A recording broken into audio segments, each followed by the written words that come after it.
Hello, Mr. Fay. Yes, sir. So tunkari amadiga. They are clearly like I was. Alhamdulillah. Naga sabba. Yeah. Alhamdulillah. Okay. Yeah.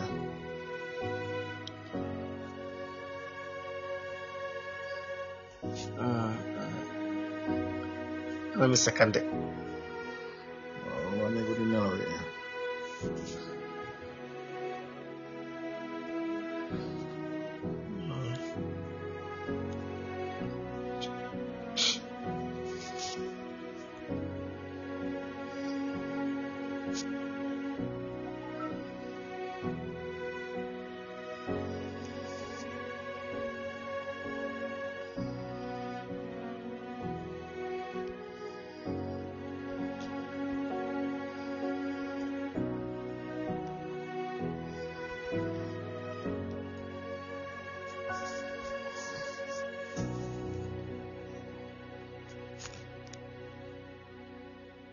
Okay.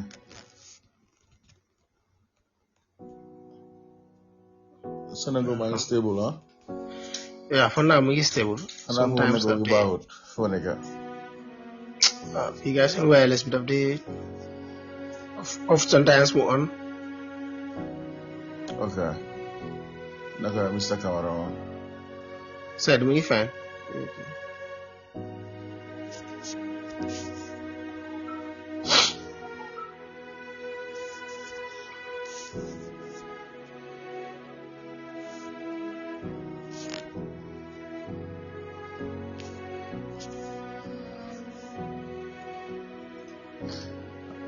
I think how much I go from my end because you also go share today one guy. Today one looking like headlines. Check.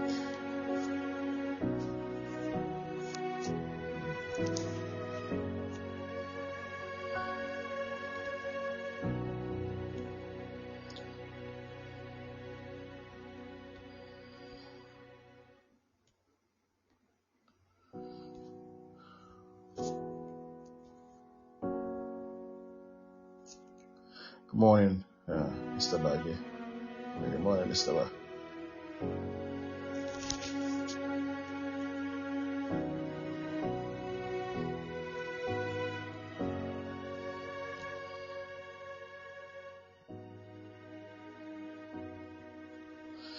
Mr. Tunkara network am bi moom fu mu nekk daf dee dem di ñëw mu ne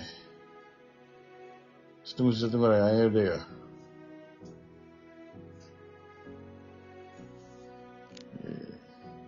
Alright. yaa ngi dégg Wala de ok xam naa si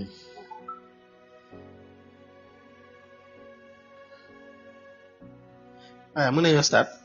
ok bismillah. Alright, good morning. Wherever you may be listening to us, we are saying good morning and welcome to another edition of the Gambian Guardian Intelligence podcast.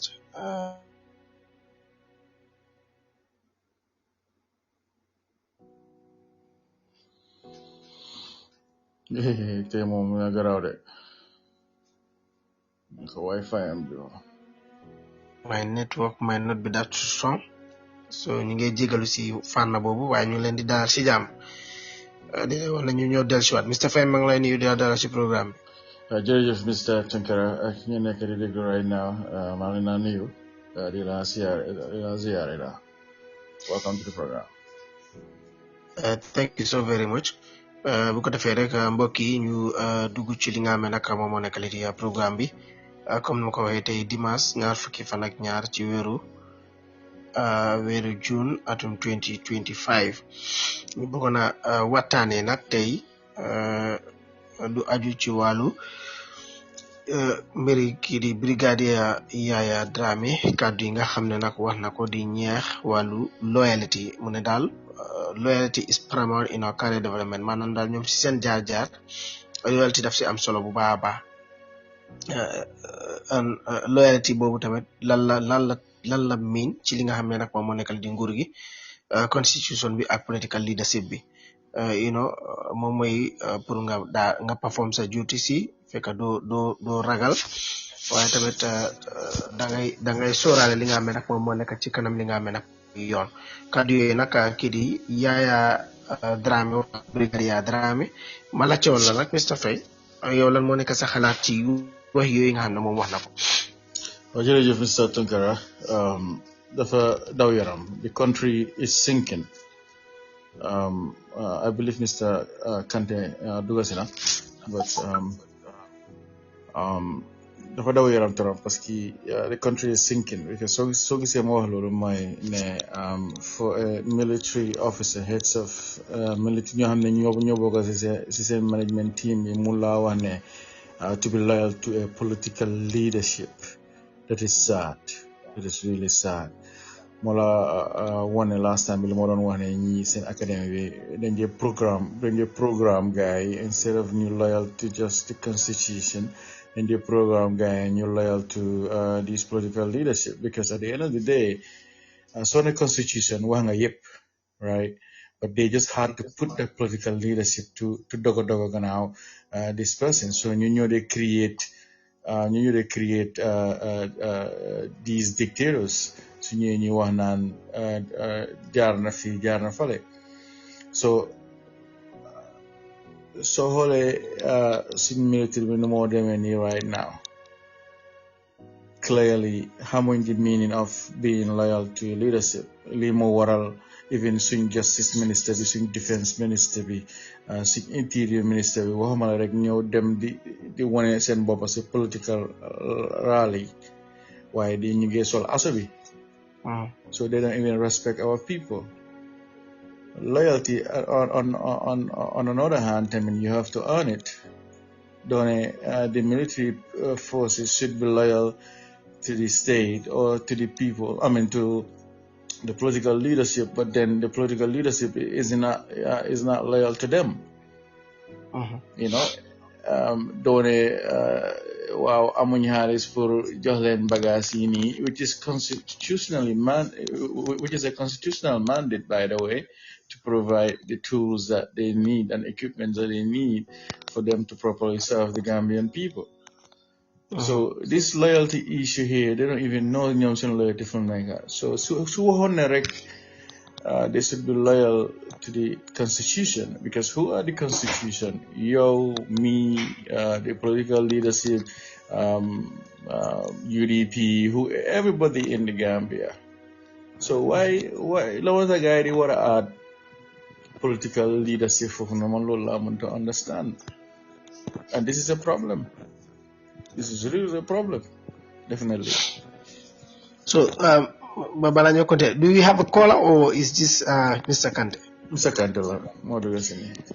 Yes. Nicholas, Bangla Fine, alhamdulillah. Naka suba si? Good to be here. Then you new stuff. Alright. And all those following. Thank you. Yeah, Thank you. Yatandala si jaw. Anyway, ni leen koy defee from each Sunday inshallah. Then ñu continue Mr. Faye from a national security standpoint ma bëgg la ci rek statement am bi naka la moo affecté lu jëm ci wàllu kaaraange réew mi. Definitely dafa divide nit ñi dafa divide security forces yi nekk si dëkk bi because you have to understand something so gisee ñu la wax ne be loyal to the constitution constitution bi mooy nit ñi right nit ñi everybody including the president so be loyal to the political leadership you have to keep in mind ne not everybody supports that political leadership right. So you see, military forces, many people, they are UDP, NPP, DOI. So the political leadership, then the family hajale missing military, which creates these leakage of classified information. They can hamut bohobe again. Ki dafa def li créé def la ki mi sabotage ki kala mi sabotage kala comme UDP seen groupe bi nu moo def di recently lu just génn foofu noonu right So it is a threat to our national security. Yaya Jammeh li moo taxoon problème doon am si dëkk bi moo taxoon mu ñëw jaxase ñëpp because dafa dem ba paranoid dem na ba gis ne nu moo doxalee because mu ngi force military ak security forces yi pour ñu loyal to him and his administration. But then he wasn't giving back. dafa xaajale woon military bi mujjee loolu moo ko daaneel because ñu bari within him did not agree with how he was running the country or leading the country. So it is a threat to our national security in so many ways. Moo tax dama ko dee wax the same people ñoo xam ne ñoo ibi seen gémmiñ yi di param fii threat to national security threat ñoom they are the biggest threat to our security, to our national security. Because yow soo gisee ñee la leadership yow yaay the leaders ñoom yoo lañ jox doole bi pour nga toppatoo suñ kaaraange réew mi dafa mel ni kilifa si kër rek kilifa boo xam ne ni su ñëwee di lead with anger, with ego, with personal feelings, religious beliefs, understand nga nga ne okay my loyalty falls with this side of the family, lu mu mujjee kër boobu jaamoon du fa nekk several family kër yi for example so amee uncle yeeg everybody live the same house koo xam ne ni kooku lañ fal jubut because mu ngi loyal si kii su problème amee instead of mu oote meeting waxtaan laajteel fan la problème yi jógee waaye su nekkee ne kum saydal su nekkee ne am problème kooku la di gën a déglu su xasee ba déglu kooku rek fàtte na nopp bi at the end of the day kër boobu daf mujjee tas mujjee cin bi dañ ko xaajale ñu bari loolu la sa kër tasee so use the same analogy nga andi ko si security. So our military forces, they have to be loyal to the political leadership. Then you open doors for leakage of information. Why so play a structured system, no program guy, because it's all about the programming. So we say police academy, military academy. So they have a program pour ñu mëna make sure su ñëwé ñu fonkal. Why so gaay ñëwé ñu gis né fakk na last time am na ko cause radio di wax naan police yi ñoo daw di train ñi ngay wax naan bi loyal to Barrow naka président bi def na la li jox na la li so yow tam danga ko war a jox li you see that kind of nonsense. And I think that caller called after ma waxee ne the way they program these people in our military academies and police academies then it's not right. So to answer your question, it's a threat to our national security, bro. And if we do not change this, I am so glad, I am so happy. These natural resources we got when you am Gambia Gina good. Because who has a big Gina rek, they can be the fatal. So dominate the fatal moine. You bury foreign investors ñoo xam ne ni dañoo bëgg ñoo xam ne ni Gambia dafa ndaw dañoo bëgg ñëw jël suñ natural resources without paying proper taxes, right? So suñ amee président boo xam ne ni fa diggal booba nu gars yi def mooy dañ leen ñëw xool sa weaknesses. Xoolal France, the first thing they try to do when they try to destabilize America, when they try to destabilize your country. Xoolal Israel, what they try to do, they try to turn the people against you. Because Israel su dee wax régime bi moo leen naa def nii ak nii understand nga. So bu nga dugg seen bopp at the end of the day lu mu def mooy yaa ngi jox ñale fire pour ñu ñëw xeex la su ko defee maasi ñoom useless Mamadou Sabally ñu dee use English yu dëgër yi 1900 mbaax ñu foog ne loolu mooy nonga de meso being smart ñoo rëy fii ak wax yu bari ak di kóodal alquran di laaxu si gannaaw alquran yu wax naan nit ñaa nekk si gannaaw ñii ñoo nekk si gannaaw but you gave them that opportunity to use to fight you. Because no matter what you do in this life, even yours, Mr. Tunkara, no matter what you right now, I guarantee you, I'm not going to right? Man tamit the same thing. The same thing, Mr. Kante, the same thing you negative right now. But then, you one defuloo sa liggéey xeex gaay wane gaay ne loo ma xeexee man suma liggéey mu ngi wane ne you cannot fight me. Why instead soo ñëwee ñu gis ne yaa nga jël xaalis fii yaa nga jël xaalis fale sooy wax si sa wax sax sooy wax si rajo bi sax ñu ngi gis because nit ñi defuñ ñi ngi déglu sa voice ne kii yaa ngi koo fàttal si loo xam ne ko si dëgga at the end of the day kenn du la respect at the end of the day yaa ngi jox ñu la xee di gaanaay di ammunition pour ñu xeex la so this is security. This is what security is about. When you run the security, you have to make sure that nga xelaat every action you make léegi-léeg da ngaa gis ne sax yow luwaa bi jox na la doole sax sa position sax pour nga def dara sax waaye doo ko def because of the interest of peace, the interest of national security. Moo tax ñu ne the interest of national security.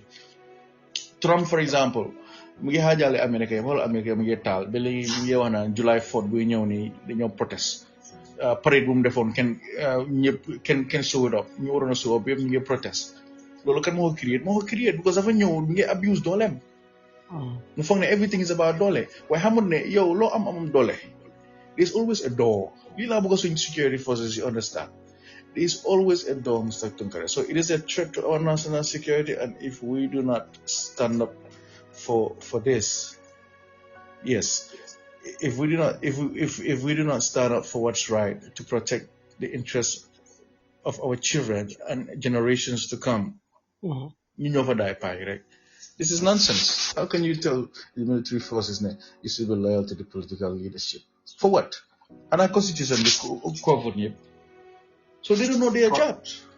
They are just there to dogo. And when you have somebody who dogo, they have the interest, in the interest of one party, one person, we have a problem. More than solve was the Dekabe. Every day, when you want and team of the calendar. Create.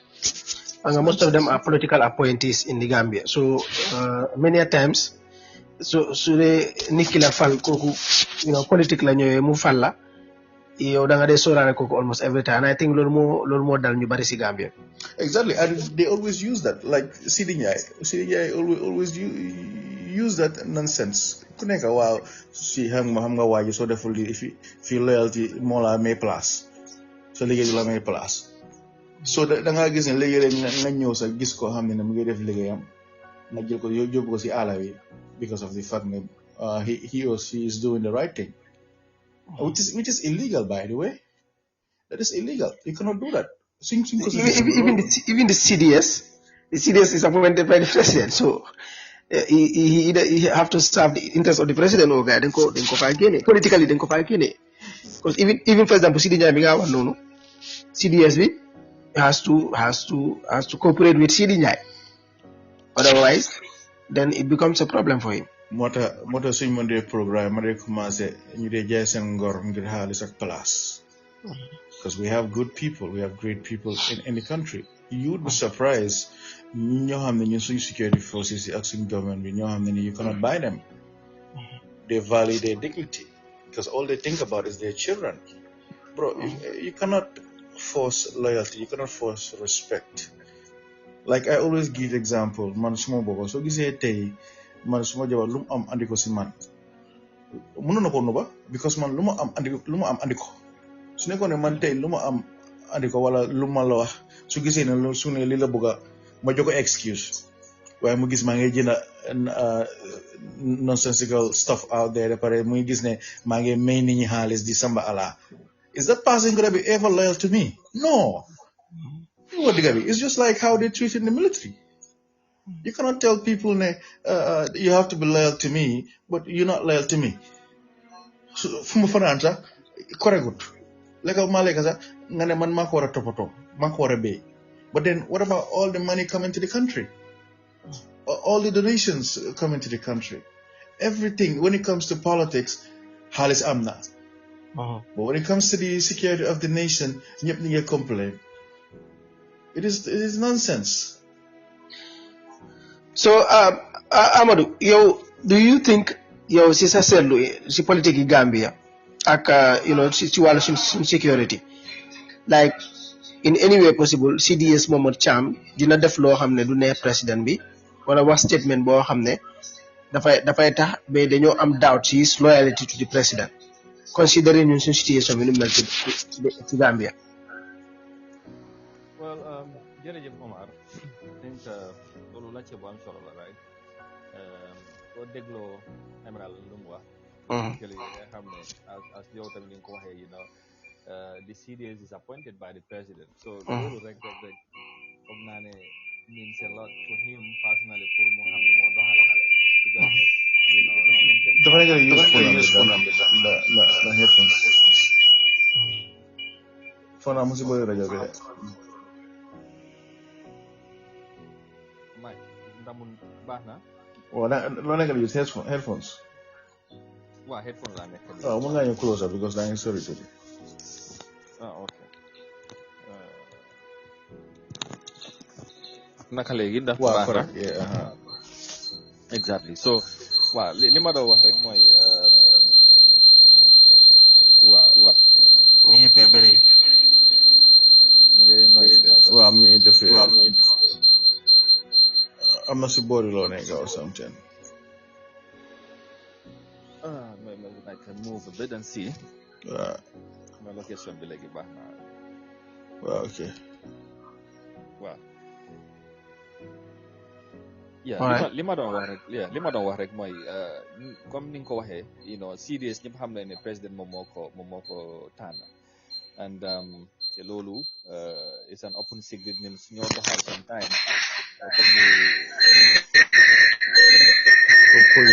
comme poli ñoom seen headphones yi problème la de léegi mën nga toog ma change bi ma ko waaw ok ñu tëggal ñu jékkal bi after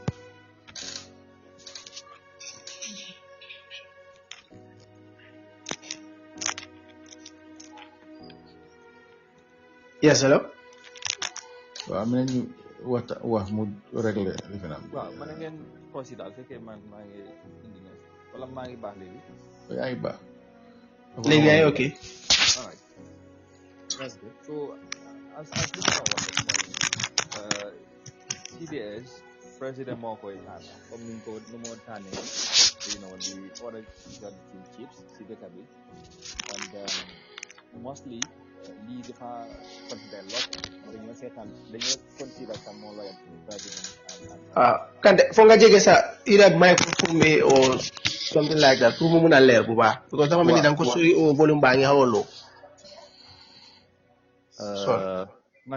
naka léegi waaw léegi baax na ok waaw li ma doon wax rek mooy comme political appointment yi nga xamante wala appointment yi nga xamante ne président moo ko def loolu ñoom ñi nga xamante ne ñoom ñoo nekk security chiefs yi moom foog ñu bàyyi loolu xel comme ni nga ko waxee the CDS the IGP and other security chiefs président bi moo leen di appoint so of course ku la jox place moom léegi donte ne as ML nu mu ko waxee constitution bi moom nga war a ñoom lañu war a sóoraale and that is the people and su fekkee nag dem nañ ba xëy na ñoom ñuy doxalee leneen dina xalaat tey xel ndax ñoom nekkuñ di sóoraale trop président bi nga xamante ne moo leen jox place at the expense of the Gambian people te xëy na ñun suñ gars yi lu ñu dee fàtte trop te mu nekk lu am solo mooy président bu la tànnee with minister or director whatever yow président boobu yow nit ñi nga war a bàyyi xel nga liggéeyal nit ñi not the président parce que président bi nit ñi ñoo ko fa teg te nit ñi dañ di xala fàtte loolu parce que nga gis ne léegi président bi sax fu war a dem feneen nga gis reaction gars yi bu ñoo def pour impress président ñoom pour président bi su kontaanee they are okay they don't mind whether the people are suffering or nit ñi am na ñu koy gisee and to some extent boo ko xoolee da ngay foog ne loolu dishonesty la wala ñàkk a xam la wala selfishness la lay nuroon moo tax si yenn kàddu yi soo leen dégloo da nga gis ne dañoo bëgg a wax pour jubal waaye si bureau bi si demee ba si biir ngeen ci dugal li nga xamante ne pour impress maybe ku leen jox place bi nga xam ne yaa showing loyalty te loolu I think it's a problem te lu yàgga la fii and soo xoolee système bi moom moo nekk ñun suñu problème yi Gambia moom boppam in 1965 today Gambian si ñoo ko nekk di doxal and so the first republic soo xoolee ñu doon doxalee ñu ko fekkee more or less ñu nekkoon ci governance bi ñoo doon jël opportunity di def lu ñoo def seen own interest second republic bi ñëw Jammeh and his people also def lu ñoo def more or less ci seen bopp and all that and using the laws yi nga xamante ne xëy na comme ML lu mu ko waxee you know ñu maasi ñoom Sidi Jaay ñu Momodou Saba loolu leen jël xool pour mun a you know def lu ñoo def. And currently in Barrow's government too, that's what we are seeing, more or less the same. So basically, pour gata rek, you know, I think ne ñoom, of course, to some extent, dañ ko dee soorale torop ne diw moom ma fi teg, and I need to do what he likes. Sometimes at the detriment of the people, or you wouldn't mind ndax lii sax nit ñi naka lañ ko déggee wala nit ñi naka lañ ko gisee yow so long yow ku la fa teg is okay, then you are fine because pour ñoom moom moo la fa mun a jëlee. So moom mu ngi kontaan and you are good to go. Right? So xoolee General Dramé bi nga wax moom li mu wax noonu wax na ci loyal to the state, loyal to the constitution and to the leadership of the army, but foog mu dugal fa that political leadership foog you know foog mu dugal that wall to make sure ne guy xam ne kii xam nga moom xam na li moo def, so he's loyal to them. Absolutely. So The system in the Gambia is crazy. Because even if you look at like not only the vice president, more president agenda, but even if you look at our IEC, you know, they are the electoral body. Yeah. Fair, they should be transparent, and partisanship, anything that has to do with elections in the Gambia. Their head is appointed by the president. So for now, anybody that wants to man that position has to dance to the tune of the president. Of course, lobby the president, lobby ko si ñom Sidi Ndiaye, lobby ko si ñeneen ni pour mëna am place bobu. If you do not lobby, do ko mëna am. Té so koy lobby, fo ngay dem di demal president bi nga koy defal yeneen ni.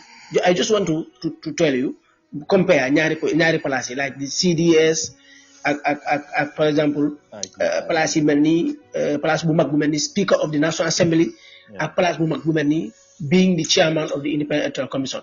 So some of these positions are very high positions in the Gambia, and most of them waruñoo wane, you know, send political will. Maanaam waruñoo wane send political positions when they man those positions, but they have no other choice parce que système bi noonu lañ ko bilee, and if they do not do that, in a moment wala any moment mën nañoo ñàkk seen positions.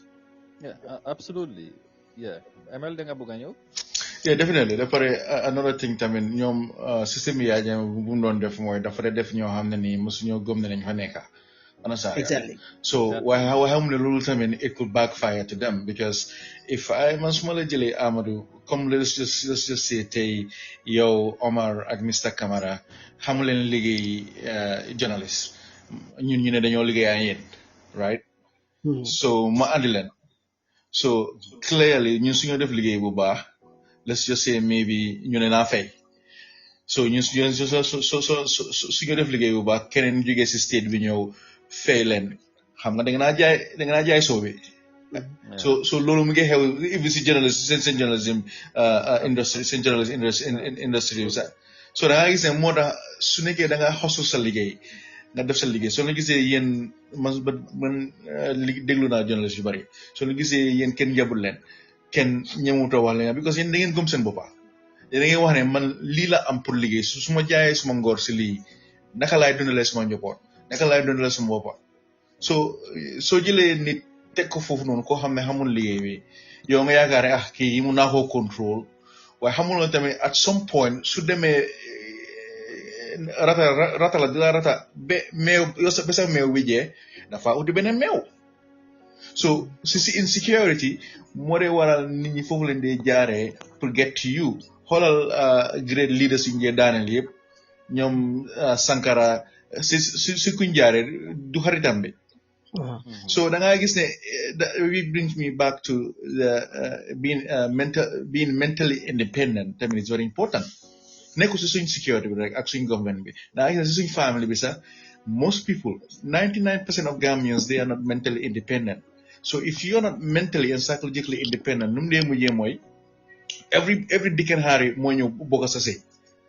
doo mun a régler sa sëy loo xam ne nii problème bu ndaw la sax moo ko régler sa diggante ak sa jëkkër ak sa jabar sax doo ko def, but because you're not mentally independent everybody nga dee dem ku nekk ñëw di wax mujjee nu mu dee mujjee kii daf laa faralal ka la faralal la kii comme Mr Kanté lu moo wax rek suy wax dafa sóoraale fii te kuy dox yooni dëgga soo si boolee maslaa rek doxatuloo yooni dëgga soo si boolee kii doxatuloo yooni dëgga te foofu dëgga du fa dee mos a am ñaata nit ñoo am problème ci seen sëy yi fii ñaata yoon la di seen kilifa day dem si kër gi problème du réglé soo fa génnee ñu tey fa place next week because of ku am dëgga jox la ko dëgga mostly it's very common si suñu jigéen yi da ngaa ñëw gis jigéen boo xam ne ñu ngi ko tooñ jëkkër bi dem jëli koo xam ne nii moom moo ko day jox dépasse si that's another example right there so ku moo jox dépasse lay addi si kër gi kooku lu moo def mooy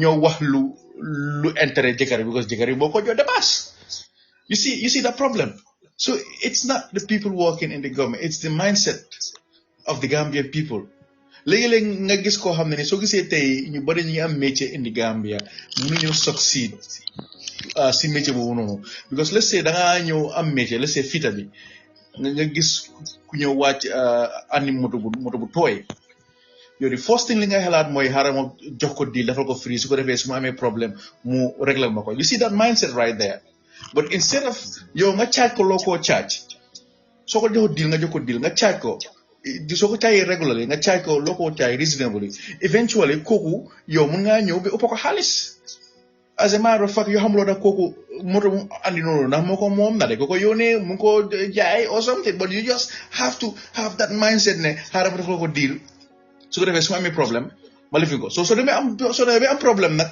nga ñëw si moom si nga doog a réaliser nga de kii man maa ko tane sax mu la jox ay problème so this is our problem Mr. Kante Mr. Tunkara because the problem mooy the mindset that we have ne kii moo fa teg fàtte ne yow ku la fa teg tamit gannaaw yàlla ni ñaa ko fa teg so su ko xasee ba daanu rek yow tamit doo am benn liggéey waati si Gambie because Gambie dafa ndaw xoolal c'est Omar Faye he's not perfect bu yaa jame doon jëf décoré moom moo njëkk a génn pour Gambia force wax ko digga bu yaa jame daanoo Barrow's administration joxuñ ko di seen place so this is the importance of gom yàlla nga liggéey because nit ñi dofuñ booy man dofuma man moom naa gis Omar Mr. Kante Mr. Camara ñi ngi def seen liggéey ma ñëw ma ne dama leen a impose loo xam ne dafa yaaxa seen credibility dafa yaaxa seen noonu dem at the end of the day ñoom tamit nañoo wane non waaye su nekkee ne ñoom lu gaay def obviously dafa yaaxa suñ credibility then foofu laay mën a neexee waaye nit ki doo mën a ñëw bugg a yaaxa credibility après nga ne bàyyi force dafa war a def li nga war dem so at the end of the day man Gambia bi we need to rise up and they're gonna rise up definitely. Well, loyalty in the Gambia means danga war a toppa gannaaw president loolu it doesn't matter whether yaa ngi serve si security bi wala yaa ngi serve fan loolu you have to be loyal to the president that is how it is wow you have to be loyal to the president first as a security chief and then after nga jëm seet nag ngay manage the other things but if you do not do that yow sooy jógee sa place bi sax yow sa boppa doo xam nag nga fa jógee da ngay xëy rek ñu génne la foofu definitely because dañ laa wax ne kii UDP la ñu bëri ñàkk nañ seen liggéey si loolu kii UDP la kii doy la kii mu ngi def te yàlla xam na ne sax nekkul UDP you just doing your job why that brings me back to ne you have to know your job you have to know the law because they cannot fire you they cannot discriminate you for simply doing your job waaye gars yi xamuñ loolu da nga gis ku ñëw CDS bi tey soo ko waxoon ne la mooy sa job description du ko xam IGP with the same thing Interior Minister with the same thing they don't even read the shit so how do we expect those people to protect us okay talking about the CDS dama bëggoon a laajte question si nga xam ne suma naataango Modou Baye Bari mu la ko laajoon last Monday si affaire CDS Cham visit bu mu visit Kartong ak Tanje foofu nag soldats yi amoon na complaint si nga xam ne complaint nañ ko wax ko because he's the CDS gars yi dañ ko doon wax seen complaint si gars yi wax nañ ko ne amuñ quality uniforms seen dëkkuwaay baaxul amuñ enough military equipment bagage yu doy tamit ñoom seen dund tamit dafa doy waar but then as usual rek CDS Cham loolu daf ko xaw a tuutal si gàttal daal li mu leen wax mooy ne nañ manage nuñ dëkkee parce que nag things yi léegi dafa seer léegi soo xoolee tontu CDS Cham boobu ndax foo nga ne military bi loolu comme ne conditions yooyu mën ngeen koy dëkkee manage loolu mën naa tax ba ñoom tamit ñu turn against président Barrow ak nguuram. Oh, definitely. From a security standpoint, xoolal fii Burkina Faso coup bu gaay coup before Ibrahim Traoré, right? Because administration boobu noonu mu ngi expect ñu nekk si front line bi without mobility, without proper gear, without equipment boo xam ne ni ñoom tamit mën a aar seen boppa. So ñu ngi faxas gaay comme ay yoo lu gaay mujjee def, they had to turn against them and coup the administration. Because tamit doone yow di nga mën a dem tëdda sa family di enjoy because nit daf dee jealous boy. So I'm a business and you are not you don't respect your employees. That brings me back to loyalty. You're asking for loyalty, but you're not even loyal to them.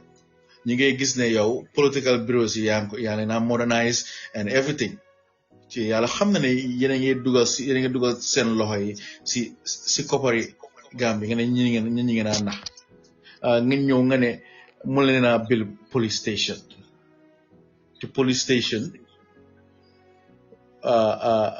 loo xam ne ni mun leen ko biir waaye di ngeen dem spend millions of dollars si political bureau waaye police stations yi ñu ngi look like even main police stations yi xoolal Barra police station rek nga dem si kama yi Banjul headquarters rek demal Banjul headquarters so da nga gis ne dañoo joytu pour bugga people like Germans, is a security threat, bro. Because you don't leave your security infrastructure with foreigners. You don't do that.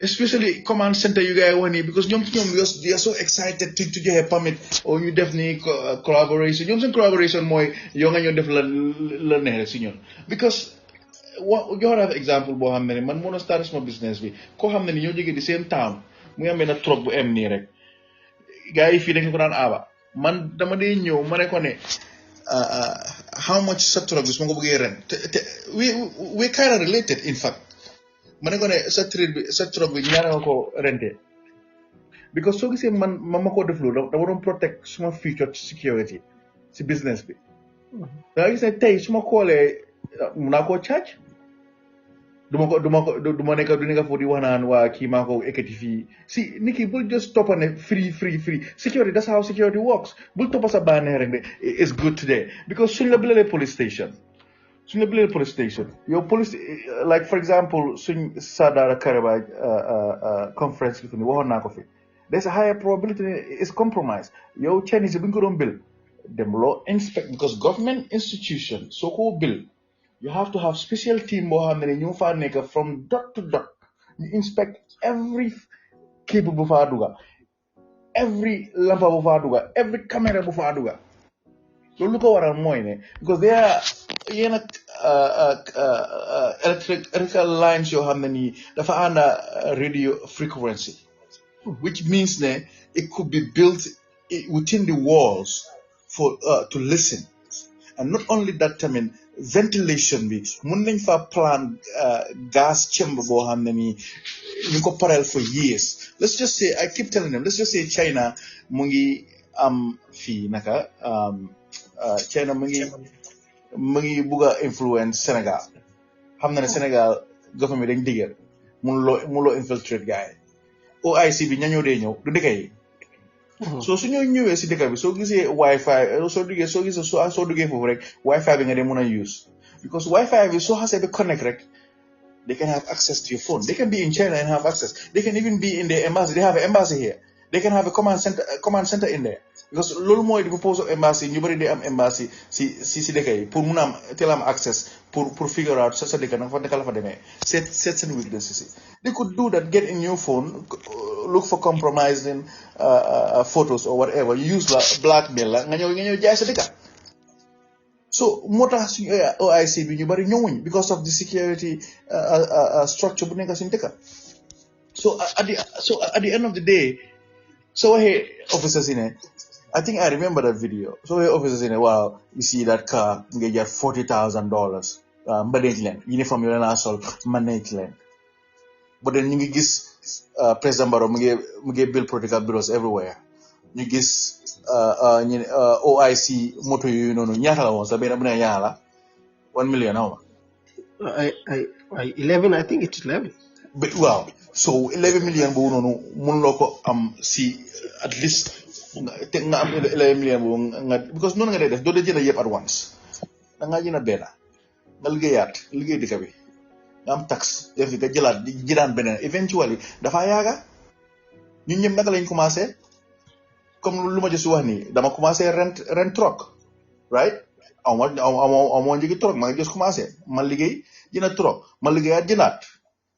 So at the end of the day, su nekkoon ne maa ngi toog fii di pasar ngeen lu ngi am business ni yak ni ma nekk di guddal ndong rek lu ma am jine ko fan si moto yi nii pour just feed the perception bu nit ñi am ne ML is doing good fekk yàlla xam ne am na doing shit. So this is how it works. So it will backfire. It could backfire in so many ways. Yeah, Jammeh. So ML, if I can ask, small this analogy being a journey. Does it have to do with the mentality from it somehow? Yaga go through the Yaga MC system be Nalulu Moneka guys in mind with all the security reform in our but the legi the family they don't mostly so whole when the same trend more continue somehow. It's the mentality. This law SIS will new operate the same way. Danga call SIS agent. Fat mu commencé rek ba hang up sa kaw. Because jangaluñ gaay ne when you receive a call you are an agent. When you receive a call be koku identifier be koku xam nga ne koku xam na ne yow agent nga. What you need to do, you gotta ask much as information that you can. Because xamuloo call bu lu tax muy call xamuloo na call bu noonu am na fu mu def bomb léegi yow call bu su callee nga hang up sa téléphone di koy because they operate with their emotions, with their feelings, with their egos, and insecurity. You don't do that. So it has to answer your question. Yes, it has to do with the way they are programmed. The same system before Yaya Jammeh nekkoon moo gën a worst tey SIS da nga koy dégg si dëkk bi waaye because of lu ñu wax ne suñ defee nii bëgguñoo ibiwaat gaañu bu happen on. But then the reason that gaañu will happen on because those people were operating outside of the law.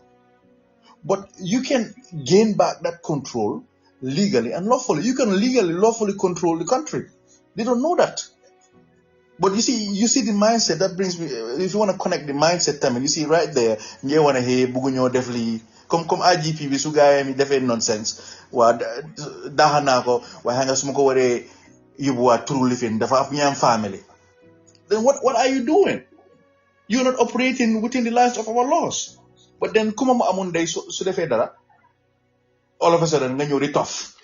Nga ñëw si media bi di wana nobody is immune to prosecution. And not only with this not respecting our officers, sir. Gombanya jogaali, but holal yangi jël foreigners just because Turkey mu ñoyo dara, they think that they can do whatever they want in our country. Nga ñëw si naari, nga ñëw si Gambians yu liggéeyal naari Jimpex, ñu liggéeyal naari si beneen I have nothing against them. Even si nekkoon Gambian am na Gambian yoo xam ne ñu ngi treat suñ own Gambian nonsense si seen job si di over liggéey loo gaay duñ fay gaay so demee su dañu am fit bi sax dañu laa wax ne sax demal labor department dara du si génn in a country ñu laa fay tax pour nga toppatoo si nit ñi so every sector there is no structured system in the country so it has to do with the mindset of course.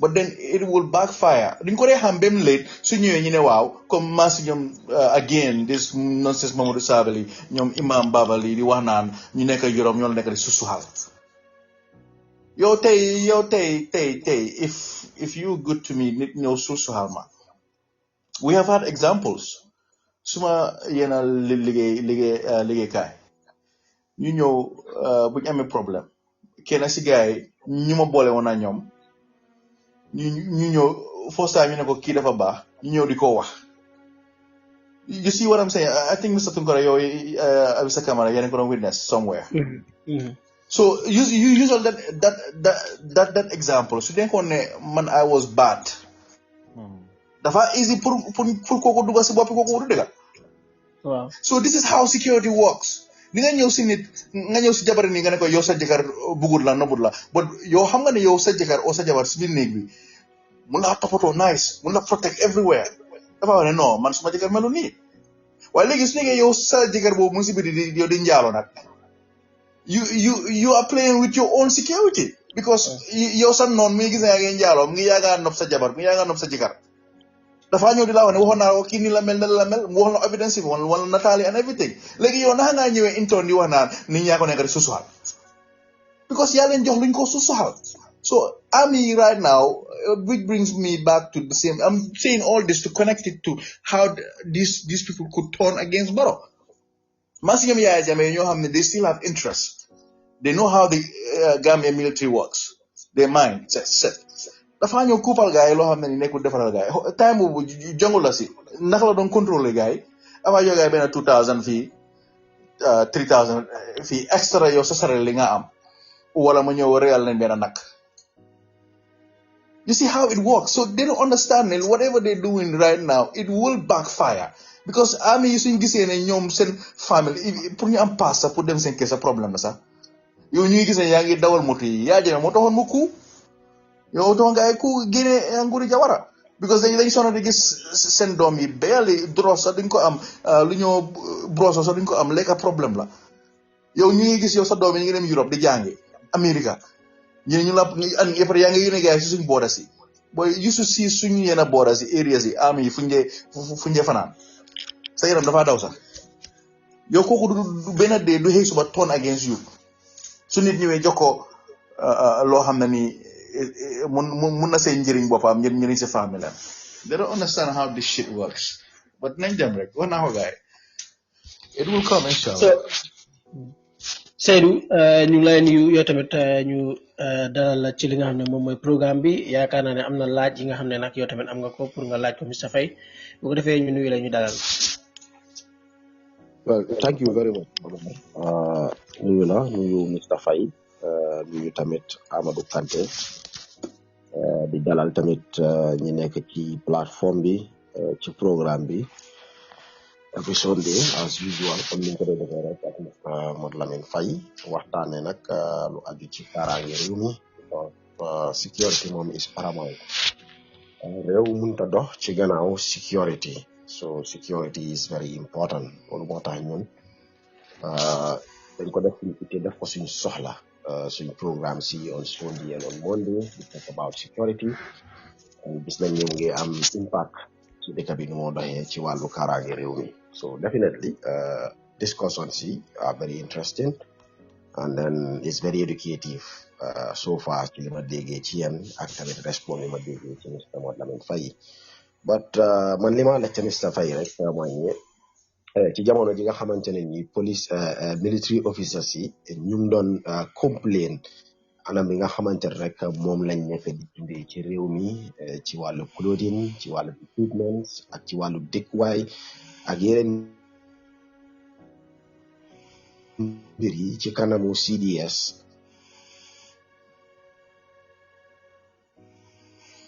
wala na nero mu ngi dem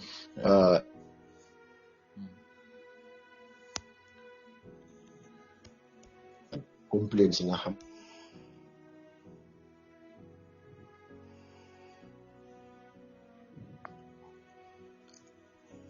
fona moom fona bi network baa ngi dem network bi la foog naa waaw mu ngi fluctuate waaw size Mr Tungara yaa ngi ko dégg soo nekkee together ñu nekk together seen network bi fa nekk dem di ñëw ok kon loolu la kay now loolu la kay ne ko loolu la am na lu nekk di share wifi bi la waaw probablement fu gaay nekk fu nga kii na moo war a génn si gaay den ñu use benn wifi xam naa sometimes do they strong so maybe definitely am na li gaay dugga si waaw exactly nice waaw maa ngi dëgg nooy sali yeah seen wifi bi la foog naa am naa leen dugga si léegi kon ñu continuer rek Mr Kanté soo amee waaw exactly in the meantime ñu fàttaliwaat gars yi rek ñu ñëw ok am na ku nekk di call ok mën ngaa wax moom non moom am na ku nekk di call si listener si ok waaye yow mën ngaa wax su dem dugga si léegi dafay jël time pour mu defee waaw in the meantime ñu fàttali ñuy déglu rek ne ñu ngi waxtaane affaire yi kaaraange réew mi comme ni ngeen dégloo conversation bi bu ñu tàmbalee ak léegi ñu xaarandi Omar ak Seydou pour ñu mun a duggaat ci line bi. waaw hello Mr Faye. waaw ñëw nga exactly. waaw ay getting me man suñ internet bi moo nekk di misbehave. loolu wax nga may la yéen a ngi share internet bi xam naa loolu moo tax yéen a ngi share internet bi. It's misbehave non suñ wireless bi fii sax is not that strong daf ñu dee jox problème you know. Yeah, I understand. Xam nga some mbokk yi moom. Yeah, but did you get my question? Yeah, yaa doon wax waaye after mu doon dog xanaa nga. waaw li ma doon laajte rek mooy some of the complaints yoo xamante ne ni military officers si def nañ ko in the presence of the CDS Mr Momar Cham bu ñoo def complaints regarding their clothing the equipments that they are using ak tamit seen living condition in the Gambia gis nañ ne Turkish military officer bi mu ngi present on by that time so loolu ban façon impact la mun a am ci suñ security national security strategy bi ñu am in the Gambia. waaw foog naa Omar questions yooyu la joxoon kii sax moo ko doon like si Monday bi. it's very important ne sax because in case ñu nekkatoon si Monday bi loolu seetlu ko booy nit loo pour nekk security expert sax pour figure this out because the best example I can give you mooy comme tey su ma ñëwoon sa kër nga andi ma sa kanami jabar nga ko laaj la mooy problème kër gi yow la mooy sa problème ndax yaa ngi ko kontaan loo si néeg bi ndax kontaan loo ko si néeg bi la mooy comme li nga ngeen moo daal loolu dafa make sense it make sense so man because ñoom from a psychological standpoint ni ñu ko gisee mooy again the mindset Mr Kante mindset bu gars yi am mooy xaaral ñu àndaat tubaab bi su ko defee ñu complain si kanamam xam nga toog yi mu leen doon jox bagage right ñu ne xaaral ma àndaam so su gars yi complain si kanami kooku noonu it seems like it was cooked because the idea mooy kooku mu fa let them complain there are so many simply lots of security implications right there so ñoom ñu ngi gis ne okay right now ñi ngi nga xarit ak tooki xalaatuñ ne élégat si bit xalaatuñ ne élégat si bit nañ amaa tooki problème nañ mën a am regime change nañ am natural resources because tooki ñu mu ngi settle because right now lu ñoo ji tey it's not for today. This is what I want him to understand. Israel living bobu nonu naka page attacks you guys attack on Lebanese you know ñaata at la gaay yo gaay la gaay jël gaay 15 years pour ñu execute lolo. So I keep telling them when it comes to security bul xol na just because mangi kula yo tay doesn't mean I have to tell you everything. So which brings you back to the examples. They kon tay ñew na because your some mindset moy ne kim nga jige America xaaral ma yóbbu ko suma jabar su complain su ko defee mu memali xam nga lu bari na Gambia people do that so ma andee yow yaa ngi def sa jabar pour mu complain si kër gi waa xam nga li amuñ lii fii moom daf dee seena de waa yow si guddi sa bagage yi fii sa boor bi sa baaxuloo si ana sa léegi tey suñ demee ba yow ba duuloo information boobu du ma dem du ko dugal si media bi am ko dugal wala ma ñëw soxla dara sa kër wala ma ñëwee ma gis ne yaa ngi am jabar bu rafet o man ma nekk jigéen gis ne sa jëkkër mu ngi rafet right lu ma def damaa ñëw nekka koo xam ne ni pretend to be the person that your wife wants to be with or your husband wants to be with right be that pretend ba ma ko am and not only that tamit from another security standpoint mooy ne let's say tey ñu change régime ñu am ku mel ni ñun ñoo xam ne ni ñu ngi dox si dëgga right kooku ñëw mu ne ñu ne dafa by force percentage bi la bugga si suñ natural resources mooy ko no it's not gonna work what do you think gonna happen conférence ñu moo def dañoo dem jaay suñ secret si rebel yoo dee fay comme mercenaries yoo defee pour ñu ñëw déstabiliser dëkk bi su ko defee nga mën a am cheap stuff or am access to national natural resources nga gisee ñu dem ñu ne leen ne ñi seen ñi amuñ mobility so la hitee fii rek balaa gars yi di respond dafaa jël time because Burkina Faso moo taxoon ñu doon faxas gars yi before amuñ woon mobility dañoo ñëw li fi ñuy rebelles yi ñëw soos gars yi jihadis yi ñëw soos gars yi balaa ñu def counter attaque ñooñu dugg nañ si dëkk bi d'après ñu ngi bàyyee seen security France ñoo xam ne the same people ñoo xam ne ñoo ñu doon sponsor radicals yi di wax naan balaa gars yi di approve pour ñu dem joxe strike ñooñu daw ne su ñemee bom fee na ñu ne bom nañ gars yi fekk ñoom ñoo nekk di pour protect ñooñu moo tax it's important to take care of your own security so loolu lu moo jural suñ digga bi mooy ne number one kooku xam na suñ ins and outs si xam na suñ weakness xam na naka la gars yi di jaaree pour contrôle ñu joxal gars yi lii rek xoolal moto yi ñu gars yi jox those outdated armored vehicles yooyu noonu armored vehicles yooyu am day tiir oo mbaxal booy way xoolal exactly xoolal Sénégal seen police bi rek seen SWAT moto yooyu noonu is more advanced than the military equipments that they receive xoolal dañuy yab boo xam ne nii sax uniforme yi ñoo jox sax ay policier nga faa gis policier suñ special forces yi dara àndut si nga ne special forces like they use these big words but it doesn't align with the theme of whatever they are claiming to be. Man dama yaakaar ne special forces sax dafa war a am at least ñu am airplanes yi nga xam ne loolu dafa nekk at their disposal at least dafa am kind of technology bi nga xam ne loolu foog nga am ko. Exactly. Every security equipment that we have, it's been donated to us. And you look how excited they get. And I'm talking about this outdated stuff. And if I mean, hale bo ñu jox mi minti banta rek. Lu gars they get excited. Après ñu jox la caabi nuclear. We are so glad ne amuñ nuclear weapon. Because da nga jox ñu minti banta ñu ñëw ku ñëw dugg suñu state house bi. Nit ñi si biir nga gën a value your own people. So how do you expect? I think they see it as an achievement. Like for example, CDS Momad Cham, su toki si ñëwee wala jaman si su ñëwee ñu jokko ay uniform jokko ay daala jokko benn moto moom si moom under his leadership dafa consider loolu as an achievement and I think my guys know what I'm saying Seydou ak Kanté xam nañ lu ñoo wax parce que kenn ku nekk daf dee bëgg a wax ne ok man bu ma fa nekkee woon maa defoon lii maa andi lii in fact suma time lañ andi woon moto bi ak moto bile that is what they consider as an achievement. Which is stupid because I don't mean to go off topic a little bit.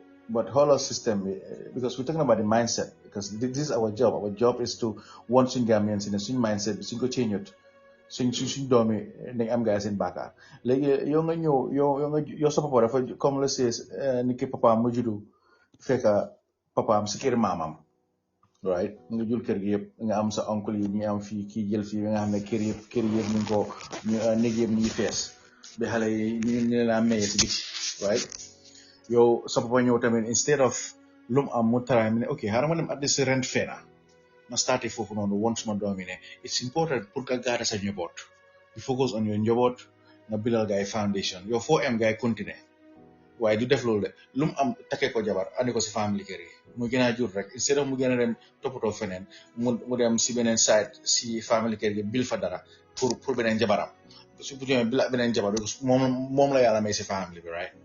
So how do you expect you're not building generational wealth? Moo tax ñu bari tey dañ ñëw fekk seen maam yi foofu noonu ñëw fekk seen papa ñu ñëwaat nekk fa ñoom tamit because of xale daf day roy man tey soo gisee tey ma mel ni man growing up I saw how my father struggled moom according to him 7 years la papaam dee ñu bari am nañ story fii dama bor pour woon la rek sa doom surtout doom bu góor daf la dee xool yow naka ngay demee waaye because dama gis ne every time mu ngi struggle mu ngi dugg si lii di laal lii nekk dafa wéy ci kat jaay ay sipa balaa yàlla di ko may facture bu mu ko mayoon all those things so growing up gis loolu moom di laal fu nekka this is why I am here so su nekkoon man maa ngi woon around moom growing up ma gis ne su xëy suba dem dam lu mu am toppatoo ko jàmbur yi bàyyi njabootam kenn woon ne bul toppatoo nit ñi waaye toppatoo sa njaboot ndax tey dina am mindset bu am tey.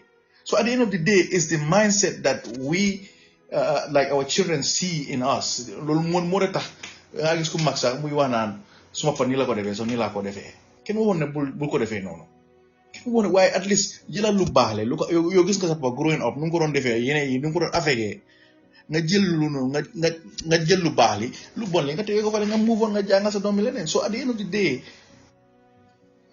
these people ana ñi si ñoom ci moom ñi ngi wax naan complainal in front of this guy because kooku mu ngi take notes. Number one, yaa ngi ko woon si secret. Number two, you were on national TV. yaa ngi woon Sénégal si xam nga last time waxoon naa la we don't have this balaa boobu noonu boo ma laajee ndax if we prepared for an invasion.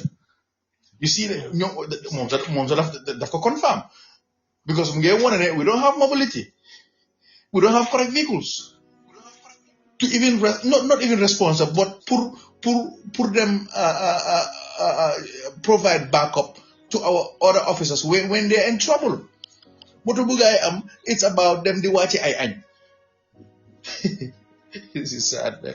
Definitely. So NL, problem you ndax mën nga ko limit only to the army leadership or the political leadership also of the country because government somehow they have a stake in it.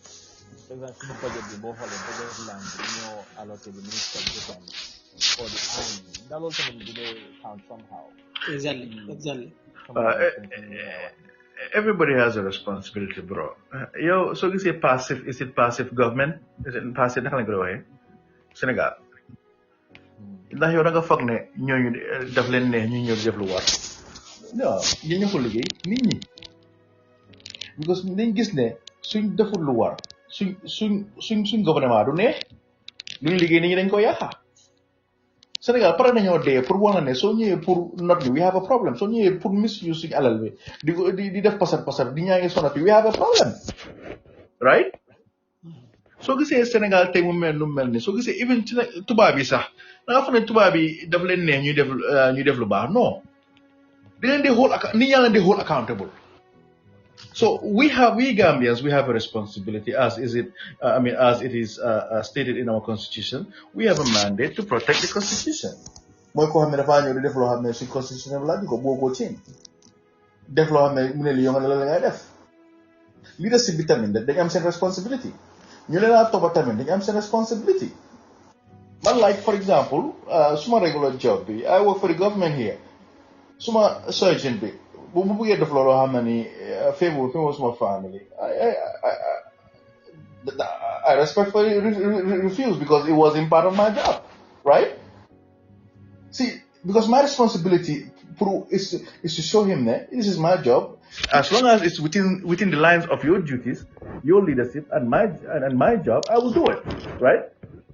But su nekkee loo xam ne nii daf ma inconvenience loo xam ne nii comme like buñ bëggoon ma ñëw in when I had to take my son to school. I respectfully told him I couldn't do it because ñu ma schedule on that because that wasn't my shift, sir.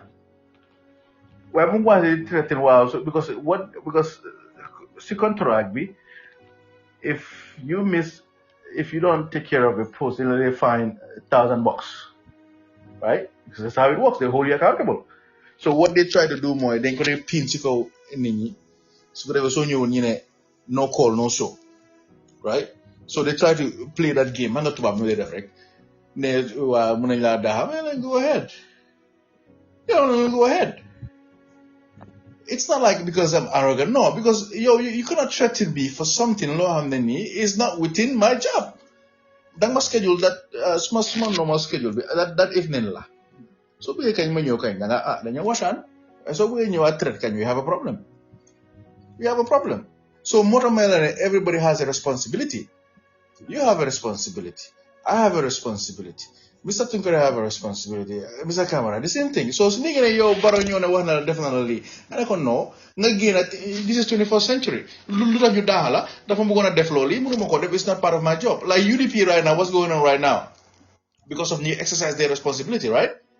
Xam nga the same system yàggoon na fa for how many years kenn gënu ta wax waaye because ku nekk mun laa woon ne ok man laa toppa waaye but this doesn't favor me so at the end of the day bro we all have a responsibility, so we all have a part to play. So suñ fa nekkee di wax naan kii moo fa teg du ma ko mu ñemee wax lii Gambia laa gis nga ñëw nga wax nit ne mu ne la sa boss suma boss mu ne lii ak nga ne ko déedéet waaye loolu nii jamono nga ne ko no ma mënumaa delluwaat si moom wax ko lii loolu bari na Gambia because sa boss la so the responsibility mooy ne ñun nit ñi def suñu responsibility wane ne hey ñun ñoo la fal ñu teg la fa den su ko defee kilifa bu ñu fa fal tamit moo xam ne nañ ma xool accountable de su ma deful lii mu def responsabilité ku laa toppa ku nekk soroon tamit su gisee ne yow ni nga doxalee dafa yaa intégrité am dafa yaa ngoram mu respectfully wax la ko soo ko daaxee nag su génnee suñ ko laajee xam nga doo ñemee wax ne dañ ma kii dafa bëggoon a def lu war ba daaxa ko which is illegal. So at the end of the day, we're all responsible for our actions. Because so many kilifa bo xam ne every time so we're here come right now how many years so su kilifa waxee ñu naan waaw nen la yow xeer la nen la loolu su la dóoree yaay toj soo ko dóoree mooy toj loolu dafa tax kilifa yi change waaye soo demee bi respectfully teg leen seen place the first thing they're gonna do mooy try to gaslight you turn the game around yi wax naan waa da nga ñàkk kilifa ñàkku kilifa dul dafa sort of li nga abuse sa kilifa privilege bi rek you hold them accountable so this is the only way that we're gonna change waaye suñ ne demal left nga dem left su la because Gambia tey ñaata nit police soo leen waxee ne la mooy lawful order and unlawful order they don't know it because all they know is obey and comply the same system from Yaya Jammeh that's how they programming them at the academy more than they're not professional xoolal just recently immigration officer bu dóoroon timpoon jaxa bu noonu pour du ko pousse si moto bi after even balaa loolu sax kooku mu ngi ko woon according to Western Gambia right mu ngi ko woon ne man ma alien car is this but after la doog a réalise ne kii lu dóoruñ ko dóor noonu yëpp sax waru ko doon def loolu noonu because kooku was legal in the country it's because of the training.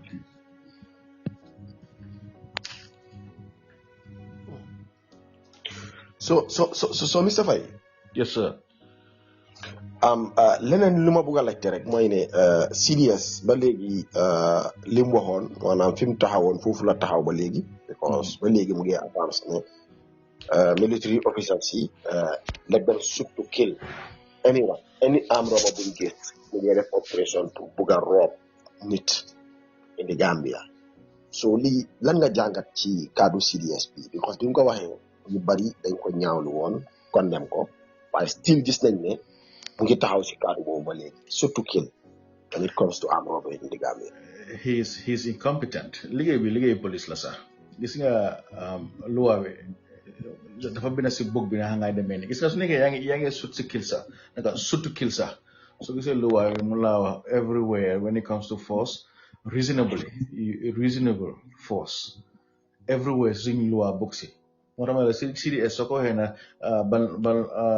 ban loi moo wax di xamul ko because use of force mu suñ book si suñ criminal code I believe in chapter 10 right criminal code mun laa woon use of force bi sax am na use of force yi nga use soo demee si code bi sax George bi su ma remember si chapter si section si but I know it's in chapter 10 I will have to look again mun laa wax ne George bi dafa war a xool ndax time moo doon use force ndax use nga reasonable force to effect that arrest right anga loolu yàgg naa ko wax fii moo laa woon how stupid he is he's incompetent to lead moo laa woon ne I think Mr. Tunkara waxoon na ko fii ne the level of intelligence bu gaay am ne ñoom they believe ne that's the only way you can solve this problem no there are so many intelligence countermeasures you can put around the border which wouldn't require money to stop this nonsense.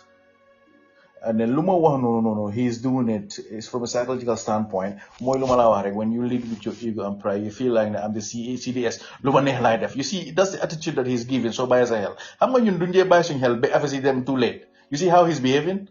The same thing, the same way I am don't behave. So why do they take time? They want okay. Maybe there is a professional way to say these things, and there is a way to do these things because already military ñu ngi suñ la bëggee sut si sa tangi moto bi ñu la sut si taat yaa ngi aussi boobu noonu so kooku nga ñëw nga ne ko ne shoot to kill, not considering the fact ne when you have a weapon pointed at you man su ma ñëwee rob la ma point fetel si yow gis nga moo tax ma la there's a psychological part of enforcing laws te li liggéey police rek man su ma jëlee fetel point ko sa kaw su ma loxo bi mu si trigger bi ami bi ñëw gis ma rek ok because serious wax na su ma la gisee rek shoot to kill ma sut la nu ma daanoo su ma loxo bi because yenn trigger yi is they call hair trigger dafa oyof boo xam ne ni nu ma daanoo mun naa laa fetal yow man mi tiim mu la tiim fetal boo sa xaalis at the end of the day that defeats the whole purpose of you protecting me. Am I not right? So gisee law enforcement su ñëwee si on a side sax ñu gis ne okay this person mu ngi téye fetal you see how long la legally they jël a day stand off 2 days 3 days stand off because the objective mooy nga save victim bi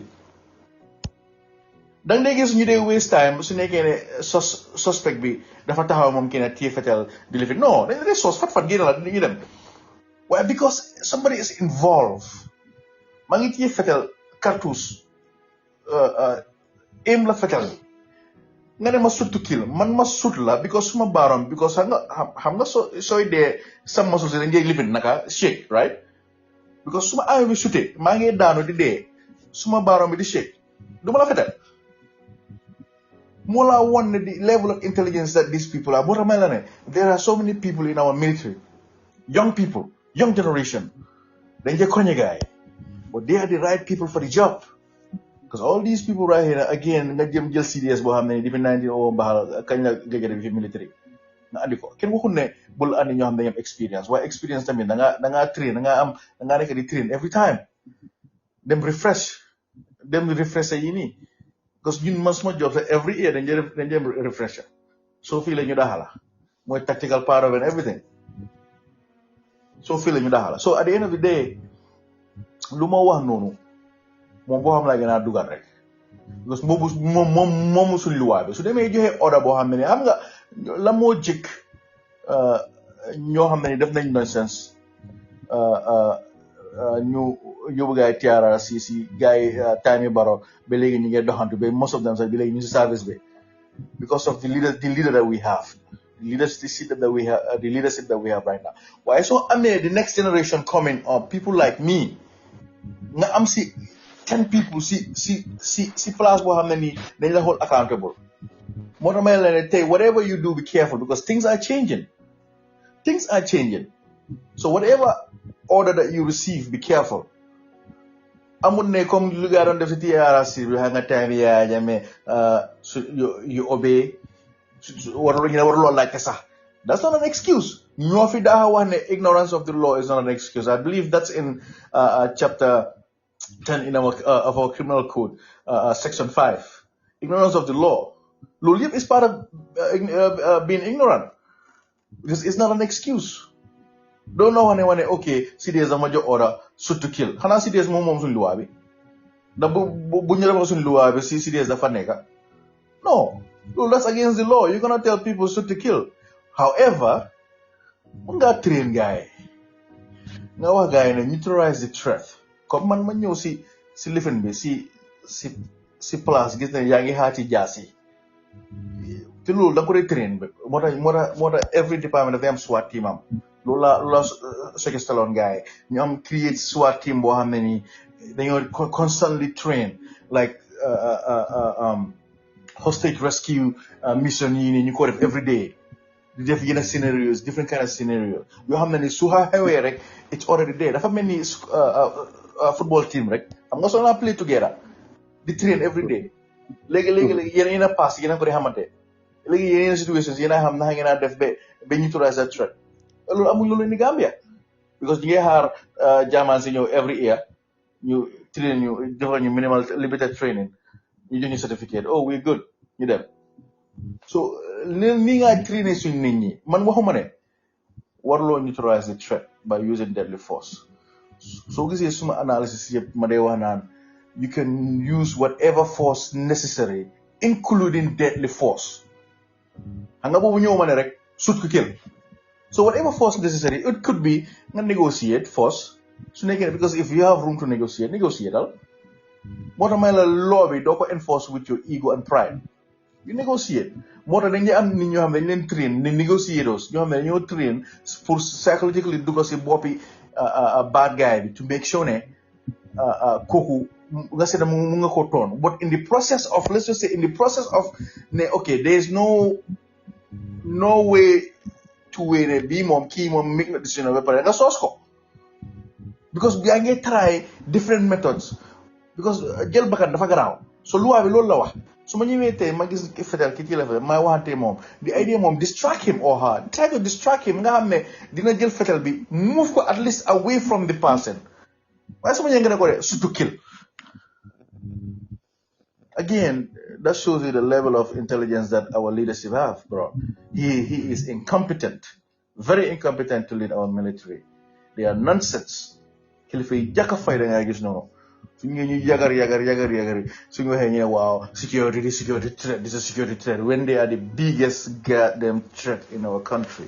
This is nonsense, man. But I blame the people. And as long as they continue to behave like this, send leadership more jafe because people will start to resist. They're going to create more resistance, and it's coming. Thank you very much, Mr. Faye. Yes, sir. Thank you. Thank you, Seydou. If we have people that want to call, they can also call and also take part in the program. We have a few minutes, less than 10 minutes or 10 minutes to go. But then we can give the opportunity to also those listening. The follow program all along. You can call. So then we call Mr. Faye Angel. But again, I'm not going to send a message. If you want to send a message, also you are feel free to send a message. But OIC vehicles, Modu Boy Mune, the OIC vehicles cost us more than 12 million according to them. But the actual price is less than 5 million. So that's just crazy. And then some of those things that they want to happen in the Gambia. But if you want to call, come in the past week, call and then we can discuss more parce que lolu motax ñu create this time pour ñu mën di waxtaan ak yeen much better parce que programme radio bi dafa gata and then here we have 1 or 30 minutes just to engage and interact with you guys, so you can make calls. But then Kante bala ñoo dem rek, how far do you think our system is going to change ci li nga xamne jot nañ ko sétlu ci dëgg bi? Yeah, changing of the system, MLY, I think depend on the people, and you see, it's good in ML. People are keenly, following events unfold.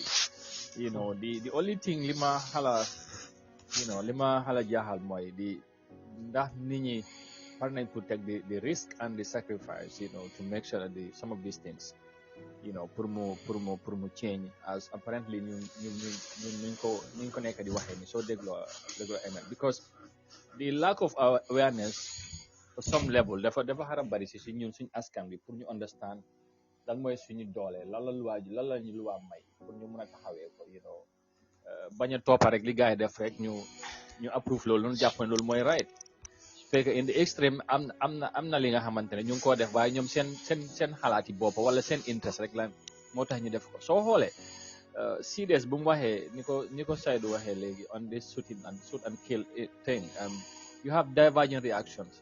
ñi xam mostly like ML dañ ko condemn, jàpp ne CDS should not have said so, or bu fekkee mu ngay joxe advice bu mel noonu waru ko wax nu mu ko waxee. But in the other way around, soo xoolee some of the ordinary people, they welcome the idea. Wax ne okay, CDS daf ñoo dimbale because ñun ñaa ngi dal suñu kaw di nangu suñu alal wala dañu xam nga dañu threaten ak yooyu.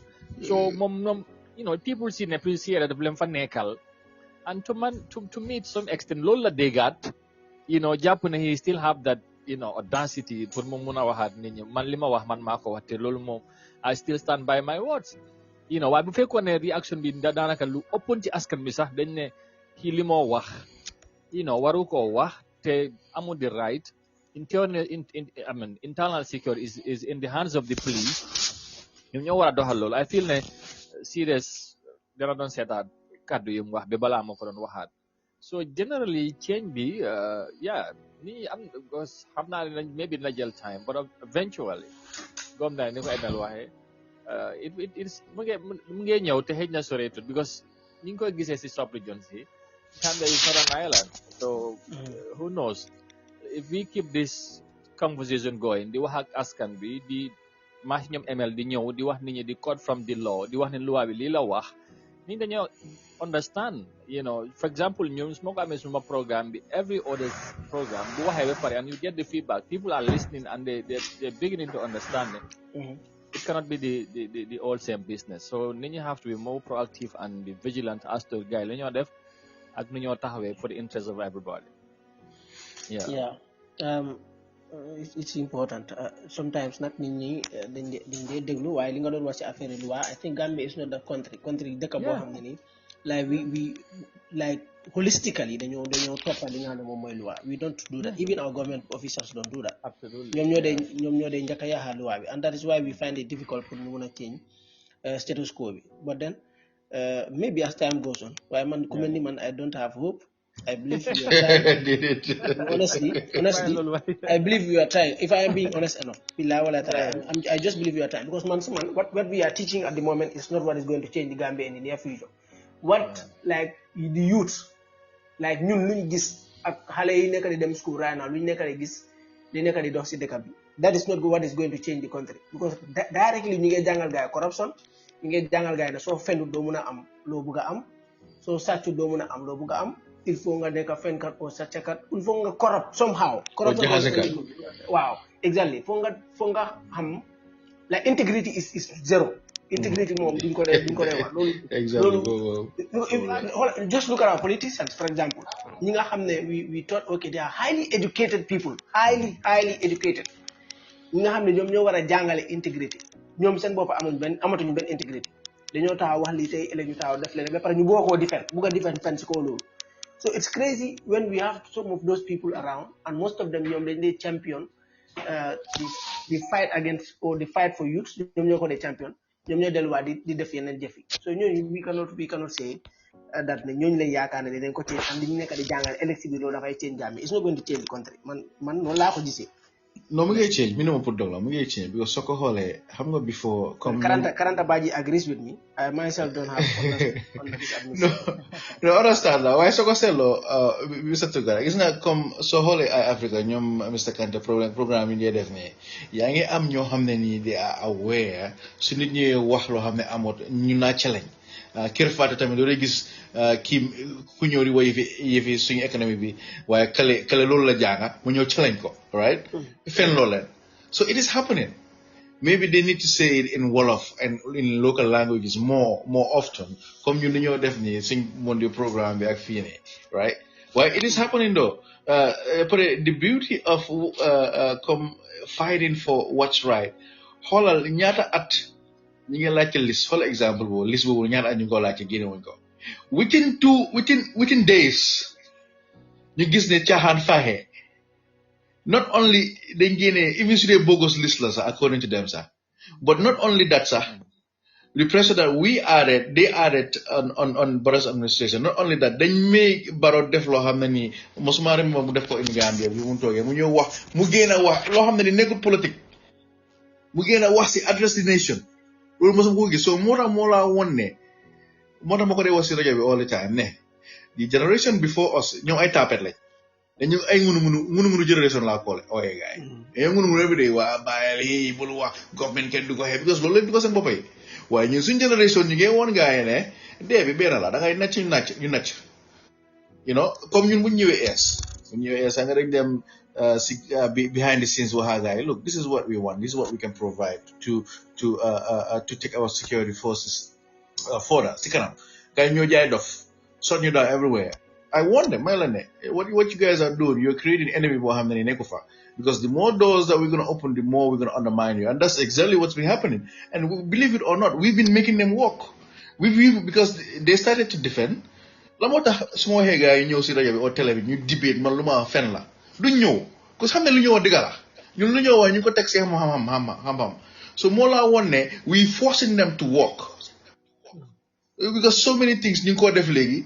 is because of the things that we are doing we are saying so moo tax may la rek suñu waxee ne soo waxee ne amuloo hope den da nga gis ne yow ku laa toppa ku laa déglu kon fàtte nga ne ñun suñ mbokk yi su dee ñu laa follow ñu gis ne ok leader bi amul hope dama bàyyi man tamit rek leader bi wax na lii doo gis dem maaka bi sax suma benn classmate ex classmate mu ngi dem ak jëkkëram mi ne ma ne ko so lu ñëwee dem leen ngeen complain mi ne fii nii lu ñu wax mooy bàyyi la nga wax ba soona dara du dem you see that mindset moo tax ngay def lu leen ne waaye Mala Wahlite, just mark my word. If they don't change the way they treat the Gambians and the way they treat our security forces, if they don't start respecting them, leader bunyo, administration bunyo, yo danga toxic on nen. Because yo linga fang ne lumoy loyalty, you neka sa bor, you fang ne okay. Because lojo guy you go kal, ne go di wacha. Because you on Friday you get quit, did them legal in country, right? So at the end of the day, young guy am si nonsense. So you are opening doors for your downfall. Lila, like, it's not only ngursa. So I'm a business. Let's regular say employees. The trohal guy. Koko su gisi lula yahal na lako. No, from a psychological standpoint, su gisi lula yahal. Dafa buwa mu yahal. Su ko defe bin dafa moy. You see that mindset? Do they gis dangane ka nit ko hamne ni mula trohal. Neko di appreciate loko defa everything. Mi def la buy because of Kenen. Right?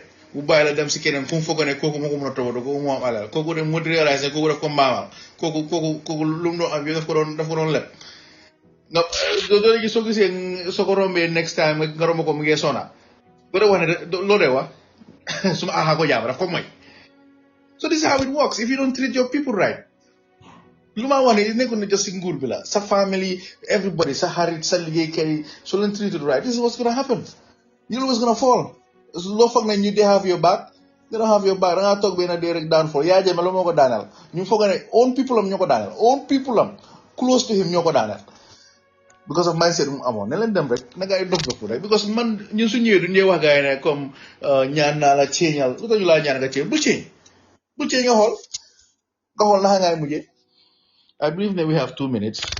Mr. Tunkara, mën nañoo tàggatoo léegi. Thank you, Mr. Faye. Kante Seydou, thank you for joining the program. Xam naa dañoo dem ba beneen dimanche incha allah. Kon Mr. Faye su ko defee rek ñu jaajëfal ñëpp ñi nga xam ne ñoom ñoo nekkoon ci line bi wala ñoo doon déglu. You know, we ngi am mbégte ak kontaan te ànd ak ñoom all this while ci programme bi. So guys, Kante, thank you. Thank you. Well, pour xamal gars yi tamit Mr. Kante is going to be having his own program. I'm not sure. Mr. Tunkara, foog naa time bu Mr. Kante bu nga wax Tunkara ban time nga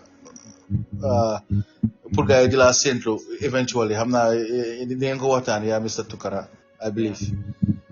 Yeah, inshallah. Nañ ci waxtaan time but you consider later in the game around 2-3 years and then we said I will discuss with him and then we will consider the time and try to give them the late message inshallah. Yeah, anything like Mr. Tunkara na wax askan bi ngeen jokkoo ngeen su ko defee ngeen collaborate inshallah. Palaji Kor, thank you very much. Seydou, thank you. Jërëjëf Mr. Kor. Thank you very much, Mr. Kante.